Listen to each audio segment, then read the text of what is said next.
કાળઝાળ ગરમીમાંથી આંશિક રાહત મેળવવા માટે બાળકો સાથે ઉમટી પડેલા હજારો સહેલાણીઓએ દિવેર નર્મદા મઢી ખાતે વહેતા ઠંડા પાણીમાં નહાવાની મજા સાથે કેમલ રાઇડિંગ, આઈસ ગોલા, મકાઈ ડોળાની લજ્જત માણી એક દિવસના પિકનિક દિવસને યાદગાર બનાવ્યો હતો। વડોદરા જિલ્લાના શિનોર તાલુકાના દિવેર મુકામે આવેલ નર્મદા મઢી, જે હાલ મિની ગોવા તરીકે ખૂબ જાણીતું બનેલ છે, ત્યારે હાલમાં શાળા કોલેજોમાં વેકેશન ચાલુ હોય તેને યાદગાર બનાવવા આ ઉપરાંત હાલમાં પડી રહેલ કાળઝાળ ગરમીમાંથી રાહત મળે તેના ભાગરૂપે વડોદરા, સુરત, ભરૂચ, નર્મદા, દાહોદ, અમદાવાદ સહિતના શહેરોમાંથી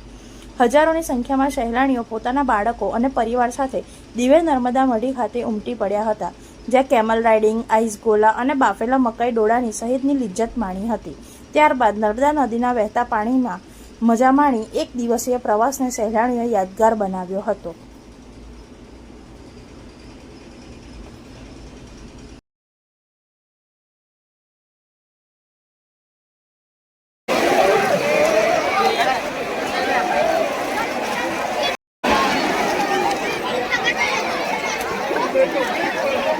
હા, એક દિવસનો અમારો પ્રવાસ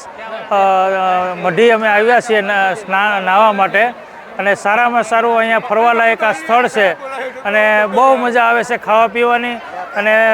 નાહવા ધોવાની બધી વ્યવસ્થા અહીંયા છે અને બહુ સારામાં સારું આ નર્મદા કિનારો એક ફરવાલાયક સ્થળ છે અને અમે સુરતથી અહીંયા નાહવા માટે આવ્યા છીએ।